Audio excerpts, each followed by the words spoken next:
Salut tout le monde, ici Sarah Charbonneau et je vous souhaite la bienvenue à l'émission La Clique. Cette semaine, on s'en va à la découverte du tout nouveau district gourmet. On reçoit un espoir du Canadien de Montréal et on s'offre une petite recette sur le barbecue.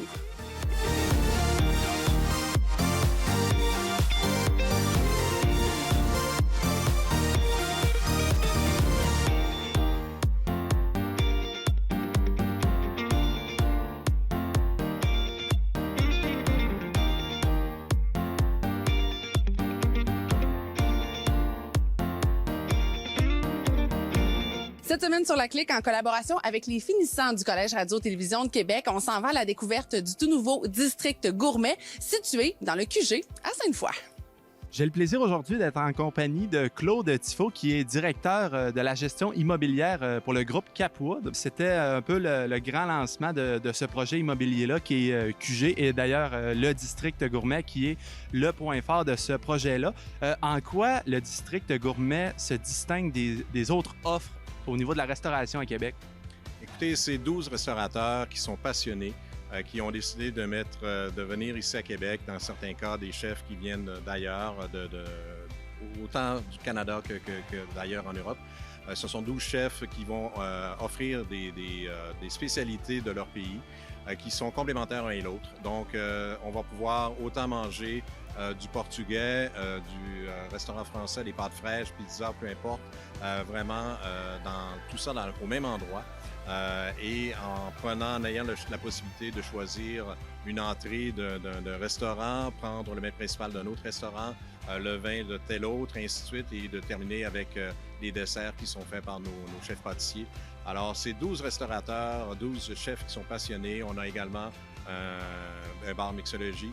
On va avoir quelques terrasses également qui vont être du côté de la route de l'Église. Alors, tout ça dans un complexe où on retrouve autant un district santé où on a une offre de soins, que ce soit de la clinique médicale, de la clinique prénatale, dentiste, ainsi de suite, lunetterie, audioprothésiste. On retrouve également 123 condos à l'intérieur et des bureaux commerciaux également. Donc, justement, vous parlez des condos qu'on retrouve à l'intérieur du QG.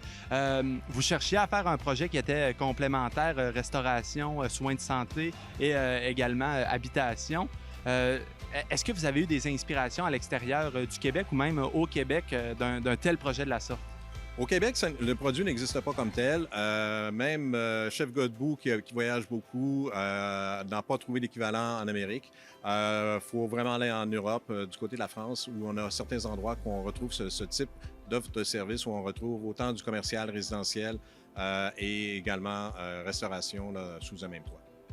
Et pour finir, est-ce qu'il y a un plat en particulier que vous avez hâte de déguster dans le district gourmet? Écoutez, je veux pas déplaire à tous les chefs, mais je vous dirais que j'ai bien hâte de goûter à la pieuvre de Chef Elena. On m'en dit tant de bien et c'est un plat que je sais que la majorité des gens regardent un peu avec dédain à l'occasion, mais Chef Elena me l'a tellement vendu que j'ai vraiment hâte de déguster. Mais écoutez, c'est certain qu'on va faire le tour de tous les restaurateurs pour goûter leur spécialité. On a 12 restaurateurs, 12 chefs qui sont passionnés, donc qui vont offrir le meilleur d'eux-mêmes pour la clientèle de Québec. Et c'est à partir de quelle date qu'on va pouvoir déguster ce plat-là, justement? Écoutez, tout le monde connaît la situation de la construction présentement, le manque de matériaux, tout ça, mais notre but, c'est d'offrir à la région de Québec d'ici la fin septembre, une ouverture officielle pour que les gens puissent venir goûter et déguster les plats de nos restaurateurs. Je suis en compagnie de Elena Loureiro, propriétaire du restaurant Elena. Bonjour, Elena. Bonjour. Tout d'abord, qu'est-ce que ça vous fait de venir travailler au QG? Bien, premièrement, le projet me plaît énormément. J'aime beaucoup le projet. Je trouvais ça génial, un projet comme ça, qu'on se sent en famille, qui a beaucoup de restaurants que vous pouvez manger un petit peu de tout. Et j'aime beaucoup ça, le convivial, le partage. Ça fait partie de mes racines et de mes valeurs. Vous travaillez présentement au Château Frontenac, je ne me trompe pas? Exactement. En effet, ils m'ont invité pour faire comme chef invité. Je suis chef résidente pendant 6 semaines. Mon menu il va être au château pendant 6 semaines. J'étais très fière de ça. Est-ce que c'est parce que vous étiez en tant qu'invité là-bas que vous êtes rendu ici maintenant? Non, le projet d'ici, c'était beaucoup avant qui m'a invité à aller au Château Frontenac. En effet, le château, c'est pour l'ouverture du Champlain. Maintenant, après la COVID, ils m'ont invité pour partager mon menu. En effet, que je fais exactement au château, c'est mon menu du restaurant Elena. Mais venir ici à ce projet-là, c'était beaucoup avant ça. Justement, votre menu, c'est quoi votre spécialité? Évidemment, je suis portugaise d'origine, c'est les poissons et les fruits de mer. Même si les Québécois ils ont décidé qu'on fait les meilleurs poulets en ville, notre spécialité, c'est vraiment poissons et fruits de mer. Mais ici, au QG, il va y avoir aussi un comptoir de poulet grillé à la portugaise, signé pour moi-même aussi. C'est quoi qui ressort beaucoup de la cuisine portugaise? C'est quoi les ingrédients qu'on retrouve souvent dans les assiettes? Bien, c'est beaucoup le poisson et les fruits de mer, comme je t'ai dit. Je fais venir aussi le poisson. J'aime beaucoup utiliser les poissons d'ici, les fruits de mer d'ici. J'aime beaucoup travailler les producteurs d'ici avec mes recettes portugaises, mais j'ai aussi l'importation de poissons du Portugal que je reçois 2 fois par semaine dans mon restaurant. Mais j'aime aussi, c'est sûr qu'on a fait, nous, les Portugais, on a fait la route des épices, les découvertes de la route des épices. On travaille la simplicité, c'est vraiment une cuisine très simple.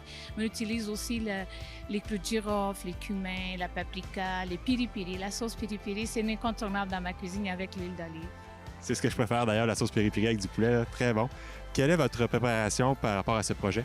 Bien, en effet, on travaille tous ensemble. Moi, j'appelle ça une famille, une grande famille. On travaille ensemble pour le projet. En effet, on travaille les menus, on travaille un petit peu tous ensemble, savoir qu'est-ce que chacun de nous il va nous apporter parce qu'on veut vraiment être varié et apporter le plus possible ici au QG et vraiment amener une magie de nous tous ici.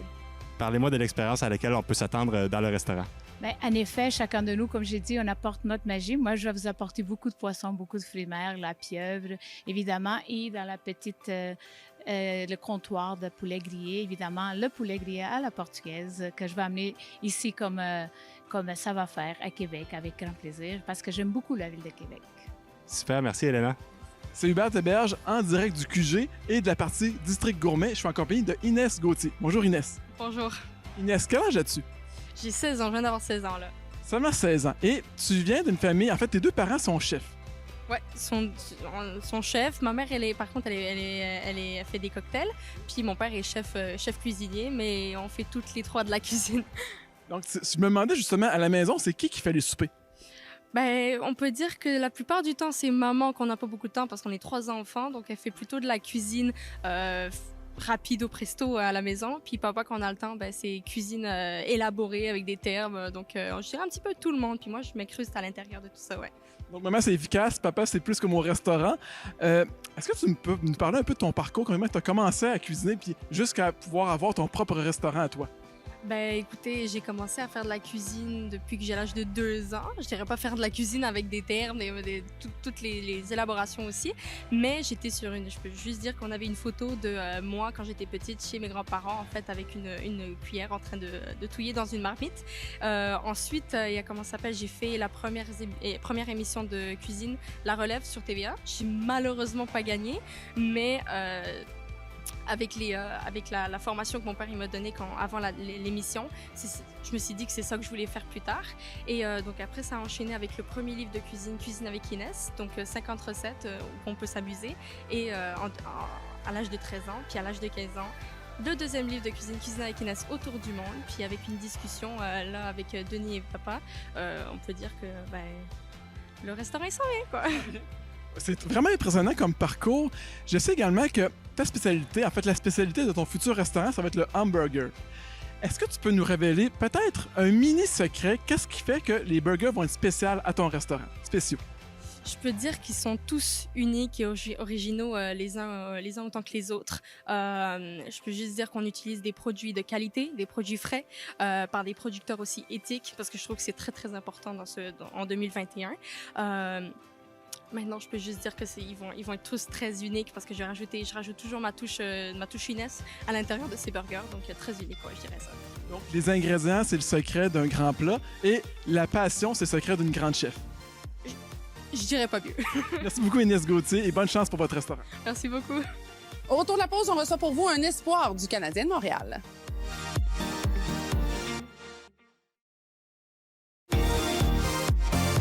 Cette semaine, à la table du hockey, Jean-Michaël et Jonathan reçoivent un espoir du Canadien de Montréal. On est dans la période des échanges, alors pourquoi pas parler hockey? On rencontre pour vous Raphaël Harvey-Pinard.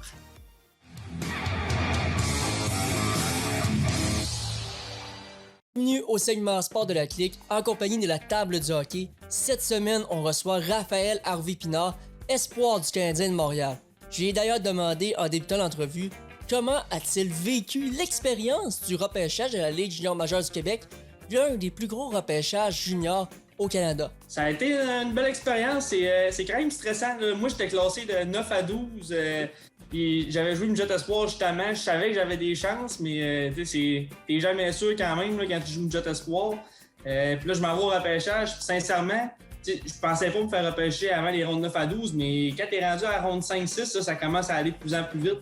Là, les noms, c'est un nom par-dessus les autres. Là, tu commences à être stressé de plus en plus. Finalement, t'entends ton nom. Puis pour moi, c'était un rêve là, d'aller jouer dans la JMQ. Puis j'ai eu la chance de tomber dans une belle organisation aussi à Rouyn-Noranda. Donc, j'étais vraiment content de l'opportunité que j'ai eue. Là. C'est quoi le feeling de faire ton premier coup de patin dans la Ligue junior majeure du Québec?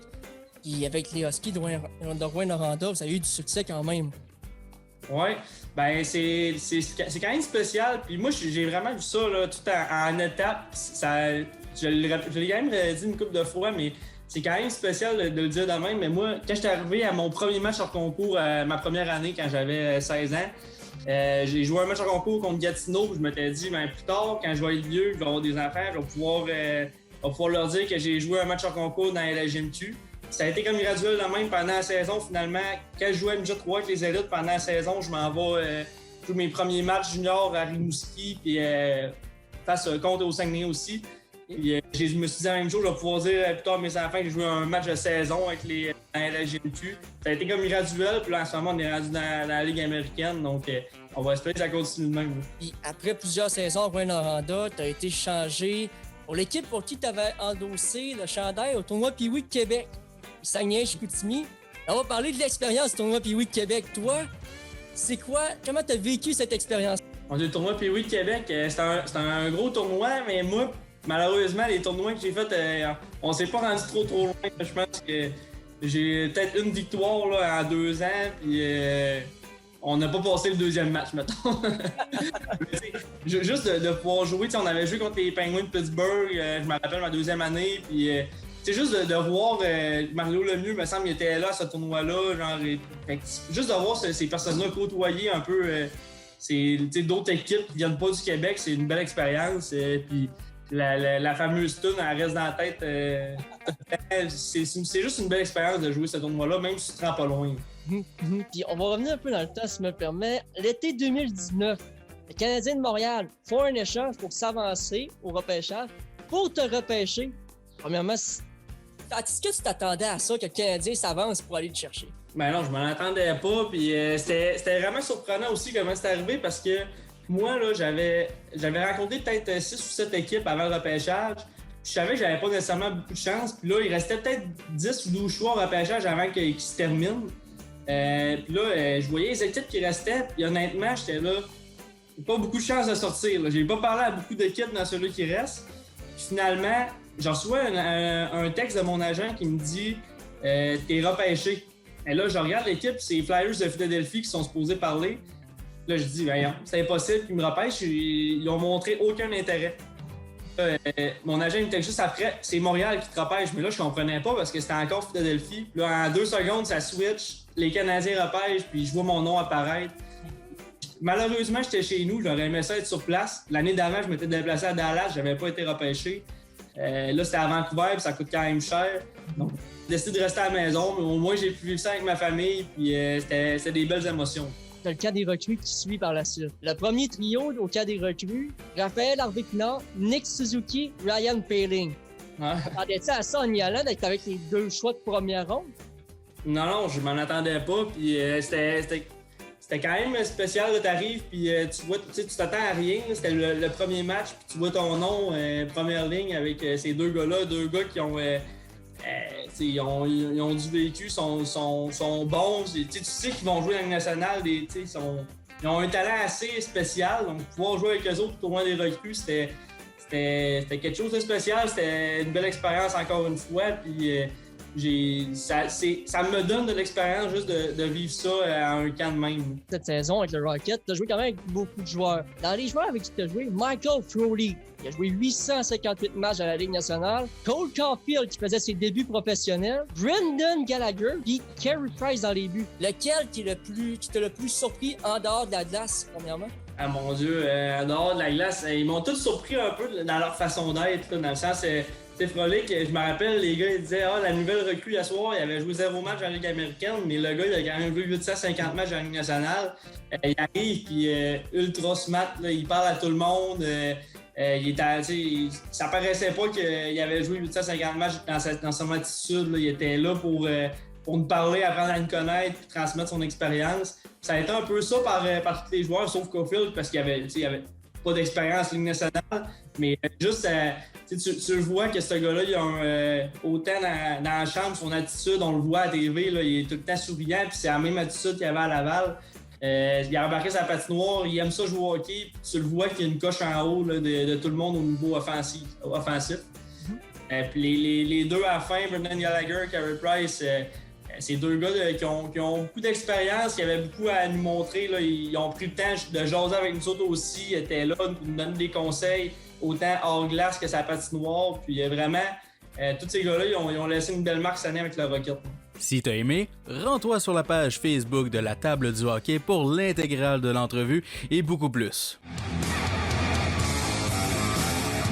Au retour de la pause, quoi de mieux que de se préparer pour le week-end? On vous offre une petite recette sur le barbecue en compagnie de la distillerie des Appalaches.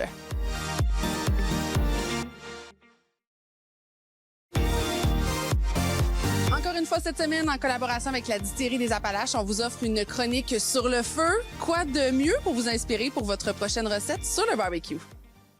Des huîtres, du gin, un mélange parfait pour une soirée parfaite. Je m'appelle Sylvain Boudreau du restaurant Madame Chose. On est sur le feu, ou plutôt sur la glace, avec la distillerie des Appalaches.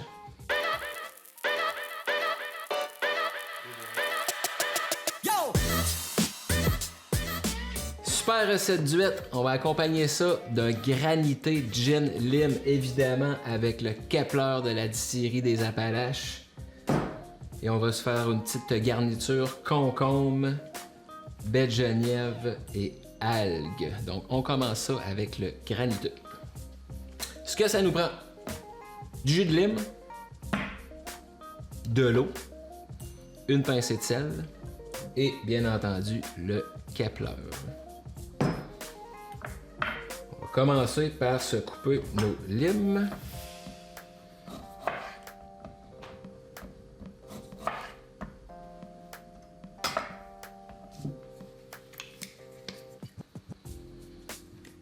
On y va dans notre presse agrumes.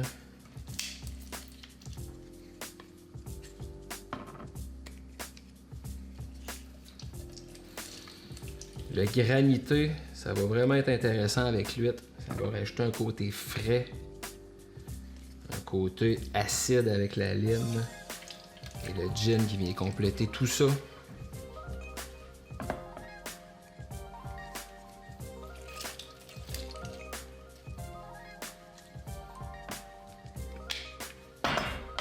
On ajoute à ça notre eau, le Kepler,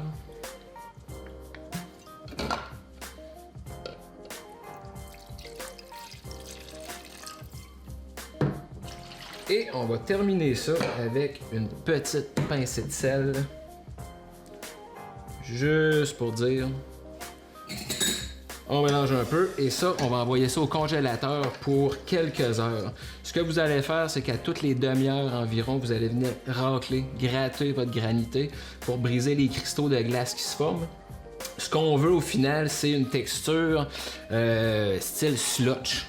Donc, à toutes les demi-heures, venez gratter, venez briser les cristaux jusqu'à temps que ça soit tout formé au complet. Je vous dirais que ça va prendre environ peut-être 2 à 3 heures au total. Mais après ça, votre granité va se conserver 2 à 3 jours au congélateur sans problème. Donc, on envoie ça au congèle et on continue la recette après.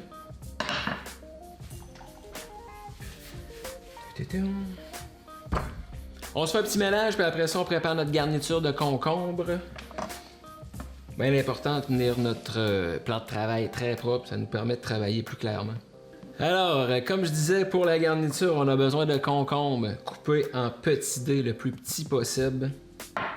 De la baie de genièvre qu'on a écrasée au mortier et au couteau. On veut vraiment que ça soit très fin. Si c'est trop gros, ça sera pas intéressant, là. Vraiment, ça sera pas super bon. Et les algues de nos amis de Océan de Saveur, compagnie de Monsieur Antoine Nicolas, compagnie gaspésienne, super produit. C'est local, c'est québécois, on encourage ça. Vraiment simple, on prend nos concombres.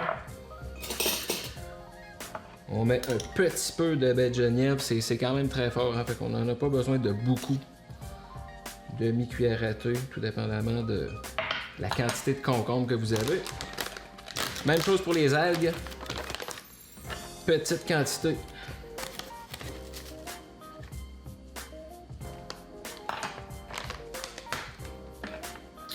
On mélange.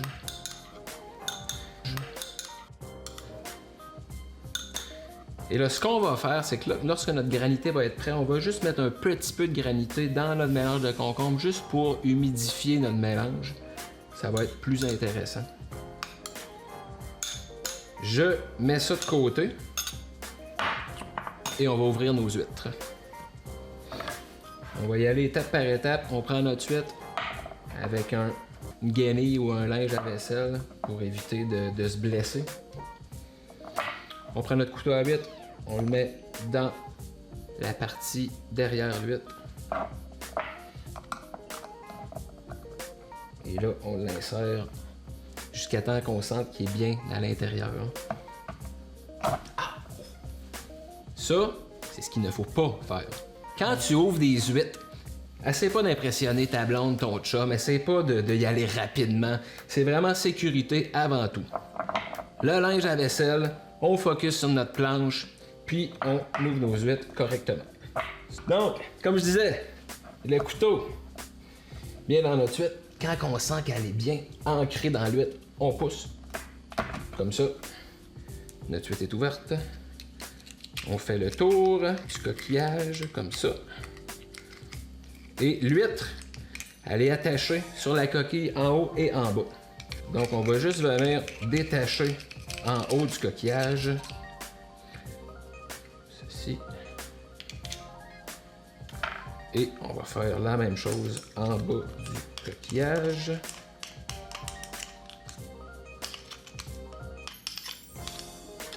Ça se peut qu'il se retrouve des petites particules de coquillage, du sable ou quelque chose, on peut les enlever. Comme ça, tout simplement. On va aller voir notre granité s'il est prêt, ensuite on revient pour le montage et la dégustation.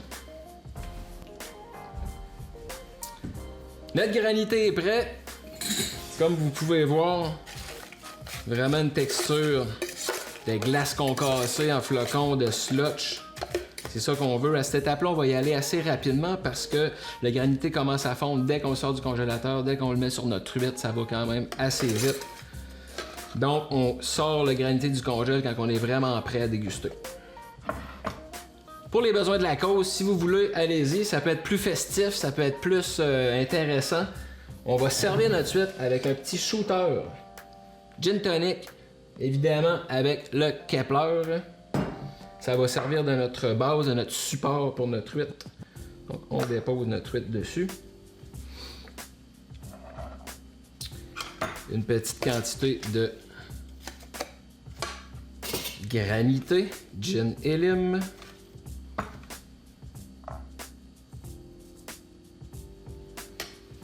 Nos concombres.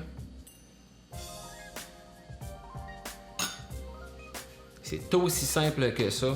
Huître, granité, gin lime, garniture de concombre, algues kombu et baie de genièvre avec un bon petit shooter gin tonic. On commence par l'huître. Santé. C'est frais, c'est acide, elle goûte la mer avec les algues, avec l'huître. C'est vraiment un mélange parfait pour une soirée qui va très bien se terminer. C'était Sylvain Boudreau du restaurant Madame Chose. Évidemment, la recette complète va se retrouver sur les réseaux sociaux de la Distillerie des Appalaches et du groupe Resto Plaisir. On like, on partage, on commente, on n'hésite pas à nous laisser des questions, ça va nous faire plaisir de vous répondre. Sur ce, bonne soirée, bon appétit, santé et on se dit à la prochaine.